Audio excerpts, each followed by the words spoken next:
Hello guys, welcome back to our channel. This is me with Mallu എപ്പിസോഡിന്റെ opening സീനിൽ ഇപ്പൊ നമ്മുടെ കച്ചാ പയ്യൻ അവനും അവന്റെ ടീമുമാണ് മത്സരിക്കാനായിട്ട് കയറിയിരിക്കുന്നത്. ഓപ്പോസിറ്റ് ഉള്ളവർക്കാണെങ്കിൽ നമ്മുടെ ആൾക്കാരെ കാണുമ്പോൾ തന്നെ ഭയങ്കര ഭയം. അതിൽ രണ്ടുപേര് ദൂരത്തേക്ക് ഓടും. പക്ഷേ ഈ കൊക്കിന്റെ മുഖമുള്ളവനും അതുപോലെ തന്നെ ഈ പർപ്പിൾ പെണ്ണും അവർ രണ്ടുപേരും അടിച്ചു പറയും, ഓപ്പോസിറ്റ് ആരായിരുന്നാലും കുഴപ്പമില്ല, ഉറപ്പായാലും ഞങ്ങൾ രണ്ടുപേരെയും അവരെ തോൽപ്പിക്കും. അപ്പൊ ഇപ്പോഴത്തെ സ്കോർ നിലവാരം ഒന്ന് കാണിക്കും. എ ടീമിനും 1 പോയിന്റ്, ബി ടീമിനും 1 പോയിന്റ്. മൂന്നാമത്തെ മത്സരം ഇനി അവശേഷിക്കുന്നത് രണ്ട് ടീം മാത്രമാണ്. അതിൽ ഒരു ടീമാണ് ഇപ്പൊ നമ്മുടെ കച്ചാപ്പൈന്റെ ടീം. അവരിപ്പോ മത്സരിക്കാൻ കയറി കഴിഞ്ഞു. മറ്റൊരു ഭാഗത്ത് ആ വെള്ളത്തലേനാണെങ്കിൽ നമ്മുടെ ആൾക്കാരെ കളിയാക്കും. നിങ്ങൾ ആകെ ജയിച്ചത് ഒരു മത്സരത്തിൽ മാത്രമാണ്, അത് ആ വയലറ്റ് തലയൻ നിങ്ങളെ സഹായിച്ചുകൊണ്ട് മാത്രമാണ്, അല്ലെങ്കിൽ നിങ്ങൾ ദാരുണമായിട്ട് തോറ്റുപോയെന്ന് പറയും. അതിന് ഓപ്പോസിറ്റ് ഉള്ള നമ്മുടെ ആൾക്കാർ പറയും, ഒരിക്കലുമല്ല, ഞങ്ങൾ എല്ലാവരും ഒരുപോലെ കഷ്ടപ്പെട്ടിട്ടാണ് ആ ഒരു മാച്ചിൽ ഞങ്ങൾക്ക് ജയിക്കാനായിട്ട് പറ്റിയത്, നിങ്ങളും ഒരു മാച്ചിൽ മാത്രമല്ലേ ജയിച്ചിട്ടുള്ളൂ. അങ്ങനെ ഇവരിങ്ങനെ തർക്കിക്കുന്നത് കണ്ട ഐസമ മാസ്റ്റർ ആണെങ്കിൽ എ ക്ലാസിനോട് ദേഷ്യപ്പെട്ട് പറയും, നിർത്തിടാ നിങ്ങൾ, സ്റ്റോപ്പ് ദ ഫക്ക്. ഒരു കാരണവശാൽ ഇപ്രകാരം ശബ്ദം ഉണ്ടാക്കാനോ ബഹളം വെക്കാനോ ഫൈറ്റ് ചെയ്യാനോ പാടില്ല. നിങ്ങൾ നന്നായിട്ട് പെർഫോം ചെയ്യാത്തതുകൊണ്ടും ട്രെയിനിങ് ചെയ്യാത്തതുകൊണ്ടുമാണ് നിങ്ങൾ ക്ലാസ് പിയുടെ മുൻപിൽ തോറ്റുപോയത്. അതിന് അവരെ കുറ്റം പറഞ്ഞിട്ട് യാതൊരു കാര്യവുമില്ല. അത് കേട്ട് വെള്ളത്തലേനാണെങ്കിൽ പൊട്ടിച്ചിരിക്കും. നിങ്ങളുടെ മിസ്റ്റേക്ക് അതെന്താണെന്ന് ഇനിയെങ്കിലും നിങ്ങൾ റിയലൈസ് ചെയ്ത് അടുത്ത മാച്ചിലെങ്കിലും ബെറ്റർ ആയിട്ട് പാർട്ടിസിപ്പേറ്റ് ചെയ്യാൻ വേണ്ടി ഇപ്പോ ഐസമ മാസ്റ്റർ ആണെങ്കിൽ അവരോട് പറയും. ആ ചപ്പർത്തലേനാണെങ്കിൽ അത് കേട്ട് വീണ്ടും നമ്മുടെ ആൾക്കാർ കളിയാക്കും. ആടി വന്ന് അവന്റെ തലയ്ക്ക് വീണ്ടും ഒരു കൊട്ട് വെച്ച് കൊടുക്കുകയാണ്. സോ ഇപ്പൊ ഏകദേശം എല്ലാ കാര്യങ്ങളും എല്ലാവർക്കും മനസ്സിലായി. ബി ടീം ഇപ്പൊ നന്നായിട്ട് മത്സരിച്ച് ഇംപ്രൂവ് ആയി വരുന്നുണ്ട്. മാസ്റ്റർ ആണെങ്കിൽ ആകാംക്ഷയോട് കൂടെ ഇപ്പൊ കച്ചാപ്പയ്യന്റെ മത്സരം കാണാൻ അങ്ങനെ വെയിറ്റ് ചെയ്ത് നിൽക്കുകയാണ്. കാരണം മാസ്റ്ററിന് അവനിൽ വലിയൊരു എക്സ്പെക്ടേഷൻ ഉണ്ട്. കച്ചാപ്പയ്യനാണെങ്കിൽ അവന്റെ ടീംമേറ്റ്സിനെ എല്ലാം അടുത്തേക്ക് വിളിക്കും. ഞാൻ മുൻപന്തിയിൽ നിന്ന് ഫൈറ്റ് ചെയ്യും, നിങ്ങൾ എല്ലാവരും ഞാൻ പറയുന്ന അനുസരിച്ച് പുറകിൽ നിന്നാൽ മതി എന്ന് പറയും. പക്ഷെ അവന്റെ കൂടെയുള്ള ബാക്കിയുള്ളവർക്കാണെങ്കിൽ അതൊരു നല്ല ഐഡിയ ആണെന്ന് തോന്നില്ല. നമ്മുടെ ഓപ്പോസിറ്റ് ടീമിലുള്ളവർ നല്ല പവർഫുൾ ആണ്. അവരാദ്യം എങ്ങനെ അറ്റാക്ക് ചെയ്യുന്നു എന്ന് നോക്കിയിട്ട് നമുക്ക് അറ്റാക്ക് ചെയ്യുന്നതായിരിക്കും നല്ലത്. കച്ചാപ്പയ്യനാണെങ്കിൽ അവരോട് പറയും, നമുക്ക് അങ്ങനെ ഒരു ചാൻസ് കൊടുത്ത് വെയിറ്റ് ചെയ്ത് നിൽക്കാനൊന്നും പറ്റില്ല. നമ്മൾ തന്നെ ഒരു ചാൻസ് ക്രിയേറ്റ് ചെയ്ത് അവരെ അറ്റാക്ക് ചെയ്യണമെന്ന് പറഞ്ഞ് അവരുടെ ഓരോരുത്തരുടെയും കയ്യിൽ വലിയ ബോംബുകൾ അവൻ കൊടുക്കും. ആവശ്യം വന്നാൽ ഇത് ഉപയോഗിക്കണമെന്ന് പറഞ്ഞ് കച്ചാപ്പയ്യൻ മുൻപന്തിയിൽ ഇപ്പൊ ഓപ്പണൻസിനെ തേടി അങ്ങനെ നടന്നു പോവാണ്. തൊട്ടു പിന്നാലെ അവന്റെ ടീംമേറ്റ്സും. കച്ചാപ്പയ്യനാണെങ്കിൽ ഒരുപാട് അന്വേഷിച്ചിട്ടും അവരെ കാണാൻ കഴിയില്ല. ഉടനെ ജിറോയോട് അവരെവിടെയാണെന്ന് അന്വേഷിക്കാൻ പറയും. അവൾ എത്രയൊക്കെ ശ്രമിച്ചിട്ടും അവരെ കണ്ടെത്താനായിട്ട് കഴിയില്ല.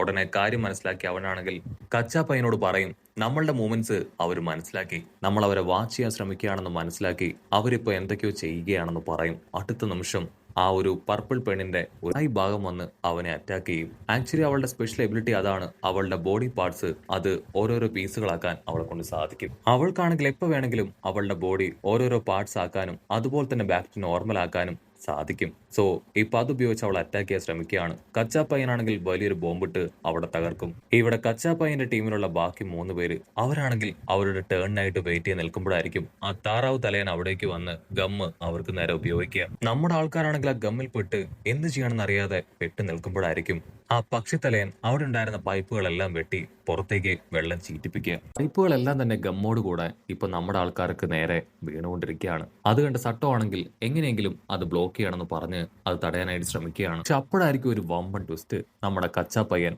അവൻ അവിടേക്ക് ചാടി വീണ് ആ പൈപ്പുകളെല്ലാം തട്ടിത്തെറിപ്പിക്കുകയാണ്. അവൻ എല്ലാവരെയും സേവ് ചെയ്യുന്നു പറഞ്ഞ വാക്ക് അത് പാലിച്ചിരിക്കുകയാണ്. ഇവിടെ ആ ഒരു കിളിപ്പയ്യൻ പക്ഷിത്തലയനാണെങ്കിൽ ജിറോയെ അറ്റാക്ക് ചെയ്യാൻ അവളുടെ അടുത്തേക്ക് വരും. അത് കണ്ട കച്ചാപ്പയ്യനാണെങ്കിൽ അവളെ ദൂരേക്ക് ചവിട്ടി തെറിപ്പിച്ച് അവനെ ആഞ്ഞിട്ടിക്കും. പക്ഷിത്തലയനാണെങ്കിൽ അടി കിട്ടിയിട്ടും വലിയ കൂസലൊന്നുമില്ല. അത് കണ്ട കച്ചാപ്പയ്യനാണെങ്കിൽ വലിയ ബോംബിട്ട് ഒരു പൊട്ടിത്തെറി തന്നെ ഉണ്ടാക്കും. മാസ്റ്റർ ആണെങ്കിൽ ഹാർട്ട് ബീറ്റ് കൂടെ കൂടെ അതങ്ങനെ നോക്കി നിൽക്കുകയാണ്. കച്ചാപ്പയ്യന്റെ ലക്ഷ്യം അതൊന്നു മാത്രമാണ്, അവരെല്ലാവരെയും ലോക്ക് ചെയ്യണം. അതുപോലെ തന്നെ അവന്റെ ടീംമേറ്റ്സിനെ പ്രൊട്ടക്ട് ചെയ്യണം. ഞാൻ നിങ്ങളെ ഒറ്റയ്ക്ക് എല്ലാവരെയും തോൽപ്പിച്ചതിന് ശേഷം എന്റെ ടീംമേറ്റ്സിനെ പ്രൊട്ടക്ട് ചെയ്യുന്നതാണ് യഥാർത്ഥ വിജയം.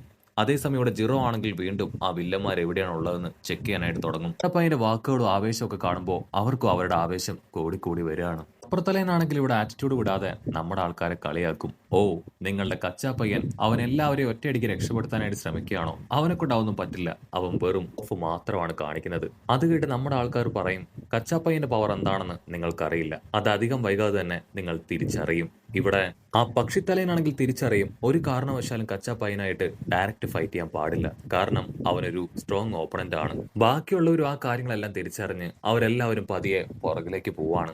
ഇവിടെ നമ്മുടെ പെങ്കൊച്ചാണെങ്കിൽ ഒരുപാട് ചെക്ക് ചെയ്തിട്ടും അവരുടെ ശബ്ദമൊന്നും കിട്ടില്ല. സോ കച്ചാപ്പയ്യന് പിടികിട്ടും. അവരെല്ലാവരും വീണ്ടും പുറകിലേക്ക് പോയി ഒന്നു ചേർന്ന് അടുത്ത എന്തോ ഒരു മാസ്റ്റർ പ്ലാൻ അത് തയ്യാറാക്കുകയാണ്. ആ പ്ലാനിലൂടെ വന്ന് അറ്റാക്ക് ചെയ്യുക എന്നതാണ് ഇപ്പോൾ അവരുടെ ലക്ഷ്യം. ആ പർപ്പിൾ പെണ്ണ് ലിസാർഡ് ആണെങ്കിൽ അവളുടെ ബോഡി പാർട്സ് ഉപയോഗിച്ച് എല്ലാ ഭാഗത്തും ശബ്ദം ഉണ്ടാക്കിക്കൊണ്ടേയിരിക്കുകയാണ്. അതുകൊണ്ട് തന്നെ നമ്മുടെ പെങ്കൊച്ചിന് അവരെവിടെയാണ് ഉള്ളതെന്ന് കറക്റ്റ് ആയിട്ട് ഫോക്കസ് ചെയ്യാൻ പറ്റുന്നില്ല.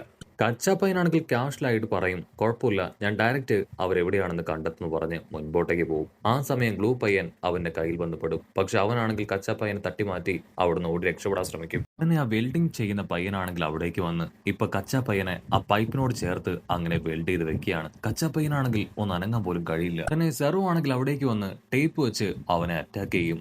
കച്ചാപ്പയ്യനാണെങ്കിൽ നിലവിളിക്കുന്നത് കേട്ട ചട്ടോ പയ്യൻ അവൻ അവിടേക്ക് ചാടി വന്ന് ആ ഒരു വെൽഡിംഗ് ചെയ്ത ഭാഗങ്ങളെല്ലാം തകർത്ത് കച്ചാപ്പയ്യനെ ഇപ്പോ അതിൽ നിന്ന് മോചിപ്പിക്കുകയാണ്. കച്ചാപ്പയ്യനാണെങ്കിൽ പല്ല് കടിക്കും. ഒരു കാരണവശാലും നിന്നെ ഞാൻ വെറുതെ വിടില്ല എന്ന് പറഞ്ഞ് അവനെ ലക്ഷ്യമാക്കും. പക്ഷെ ഉടനെ അവനാണെങ്കിൽ സെറോയോടും ഇപ്പൊ അവനെ അറ്റാക്ക് ചെയ്യാനായിട്ട് പറയും. ഉടനെ അവളാണെങ്കിൽ സൗണ്ട് വേവ് വെച്ച് അറ്റാക്ക് ചെയ്യാനായിട്ട് തുടങ്ങും. കച്ചാപ്പയ്യനാണെങ്കിൽ അങ്ങനെ ടേൺ ചെയ്ത് ഇപ്പൊ ആ ഗ്ലൂ പയ്യന്റെ പിന്നാലെ പോവാണ്. അത് മനസ്സിലാക്കിയ പർപ്പിൾ പെണ്ണ് ലിസാർഡ് അവൾ എങ്ങനെയെങ്കിലും നമ്മുടെ കച്ചാപ്പയ്യനെ ബ്ലോക്ക് ചെയ്യാനായിട്ട് അവർക്കിടയിലേക്ക് വരികയാണ്.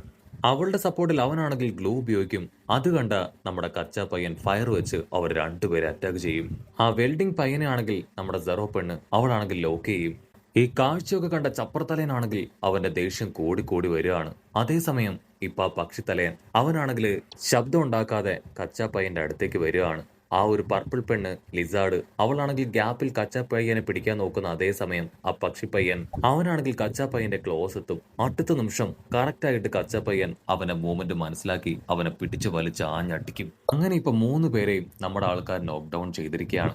ഇനി ആ ലിസാർഡ് പെണ്ണ്, പർപ്പിൾ പെണ്ണ്, അവള് മാത്രമാണ് ഇപ്പൊ അവിടെ ബാക്കിയുള്ളത്. പുറത്തുള്ള എ ക്ലാസ്സിലെ ടീംസ് ആണെങ്കിൽ ഇപ്പൊ നമ്മുടെ ആൾക്കാർ കട്ട സപ്പോർട്ട് കൊടുക്കും. അതേസമയം ഇവിടെ ജെറോ പയ്യനാണെങ്കിൽ ആ ഒരു പർപ്പിൾ പെണ്ണ് ലിസാർഡിനെ കറക്റ്റ് ആയിട്ട് നോട്ടീസ് ചെയ്യും. അവളെ കൊണ്ട് അവളുടെ ബോഡി 50 പീസാക്കാനാണ് സാധിക്കുക.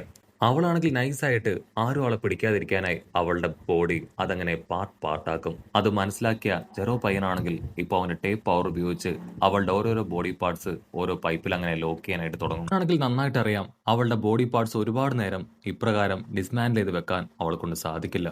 എനർജി ലോസ്റ്റ് ആവുമ്പോൾ എനർജി റീഗെയിൻ ചെയ്യാനായിട്ട് അവൾക്ക് അവളുടെ ബോഡി എല്ലാം പഴയതുപോലെ ആക്കണം. സോ അവനാണെങ്കിൽ നൈസായിട്ട് അവളുടെ ഒരു ബോഡി പാർട്ടിൽ കച്ചാപ്പയ്യൻ കൊടുത്ത ആ ബോംബ് അത് സെറ്റ് ചെയ്ത് വിടും. അവൾ എനർജി ഗ്രാബ് ചെയ്തെടുക്കാനായിട്ട് ഇപ്പൊ അവളുടെ ബോഡി പാർട്സ് എല്ലാം തന്നെ ഒന്നിപ്പിക്കാനായിട്ട് ശ്രമിക്കുകയാണ്. അവളുടെ ബോഡി പാർട്ടിനോടൊപ്പം ഇപ്പൊ ആ ബോംബും അവളുടെ ബോഡിയിലേക്ക് അടുക്കും. ബോംബാണെങ്കിൽ പൊട്ടിത്തെറിക്കും. പക്ഷെ അവൾ ജസ്റ്റ് മിസ്സിന് ജീവൻ രക്ഷിച്ച് അവിടുന്ന് കടന്നു പോകാൻ ശ്രമിക്കുമ്പോൾ അവളുടെ മുൻപിലേക്ക് കച്ചാപ്പയ്യൻ വരും. അവൻ കായ് ചുരുട്ടി ഒറ്റയടി. കച്ചാപ്പയ്യന്റെ ഏറ്റവും വലിയ ആഗ്രഹം ടോഡറോക്കിയുടെ പപ്പ എൻഡവർ അദ്ദേഹത്തെ പോലെ നമ്പർ 1 സൂപ്പർ ഹീറോ ആയി മാറുക എന്നതാണ്. അതുകൊണ്ട് തന്നെ അവൻ പറഞ്ഞതുപോലെ 4-0 എന്ന ലെവലില് ഇപ്പൊ 4 പേരെ ലോക്ക് ചെയ്യും. ഇവിടെ ഐസമ മാസ്റ്ററിനാണെങ്കിൽ ഭയങ്കര സന്തോഷം. കാരണം വെറും 10 മിനിറ്റ് കൊണ്ടാണ് കച്ച ടീം ഇപ്പോ അവരെ 4 പേരെ ലോക്ക് ചെയ്തത്.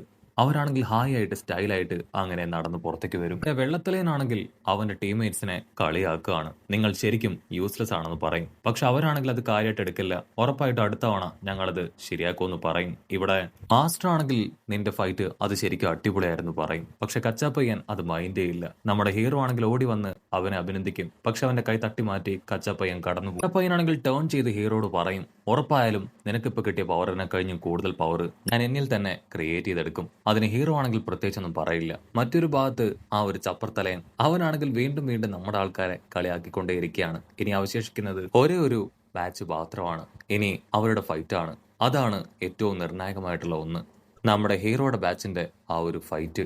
ബിയിലുള്ളവർക്ക് നന്നായിട്ട് അറിയാം നമ്മുടെ ഹീറോ പയ്യൻ അവൻ ശരിക്കും പവർഫുൾ ആണെന്ന്. അതുകൊണ്ട് തന്നെ എല്ലാവരും അവനെ എങ്ങനെ നേരിടാം എന്ന് ചർച്ച ചെയ്യും. ഇവിടെ ആ ഒരു വയലറ്റ് തലയൻ അവൻ പറയും, ആ ഹീറോ പയ്യന്റെ കാര്യം ഞാൻ നോക്കിക്കോളാം. എന്റെ കൺവിൻസിങ് പവർ അതുപയോഗിച്ച് ഞാൻ അവനെ മാനിപ്പുലേറ്റ് ചെയ്തോളാം എന്ന് പറഞ്ഞ് അവർ കാര്യം ഡിസ്കസ് ചെയ്യും. കാരണം ഇതിലൊരു ബെസ്റ്റ് പെർഫോമൻസ് കൊടുത്താൽ മാത്രമേ അവനെ കൊണ്ട് ഈ സൂപ്പർ ഹീറോ ടീമിൽ ചേരാനായിട്ട് കഴിയൂ. ഇസക്കിന്റെ കൂടെയുള്ള മിനിറ്റോയ്ക്കും ടീമിനും ആണെങ്കിൽ ഒരുപാട് ഭയം. കാരണം ആ ഒരു വയലറ്റ് തലയൻ അവന് മാനിപ്പുലേറ്റ് ചെയ്യാനുള്ള കഴിവുണ്ട്. സോ അവരാണെങ്കിൽ അവരുടെ പവറൊക്കെ ഉപയോഗിച്ച് നോക്കും. ആ സമയത്ത് നമ്മുടെ ഇസക്ക് ആണെങ്കിൽ സ്റ്റൈലായിട്ട് അവിടേക്ക് വന്ന് ലാൻഡ് ചെയ്യും. ഇത്രയും നാളും ആ 1 for all പവർ വലിയ ഇഷ്ടമൊന്നും ഇല്ലായിരുന്നു. കാരണം അവനത് പ്രോപ്പറായിട്ട് യൂസ് ചെയ്യാൻ കഴിയുന്നില്ലായിരുന്നു. എങ്കിൽ ഇപ്പൊ അവനെ കൊണ്ട് ഏറെക്കുറെ അത് ഹാൻഡിൽ ചെയ്യാൻ പറ്റും. പറ്റുന്നുണ്ട്. ഇസുക്കാണെങ്കിൽ എല്ലാവരോടുമായിട്ട് പറയും അവരുടെ മെയിൻ ലക്ഷ്യം ഞാനായിരിക്കും. സോ നമ്മളെല്ലാവരും കെയർഫുൾ ആയിരിക്കണം. മിനട്ടോ ആണെങ്കിൽ ടെൻഷൻ ആവും. നിങ്ങൾ ടെൻഷൻ ആവേണ്ട കാര്യമൊന്നുമില്ല. എല്ലാം ഞാൻ ഹാൻഡിൽ ചെയ്യാന്ന് പറഞ്ഞ് അവർ 2 ടീമും മത്സരിക്കാനായിട്ട് കളത്തിലേക്ക് ഇറങ്ങുന്നതോട് കൂടെ ഈ ഒരു എപ്പിസോഡും അവസാനിക്കും.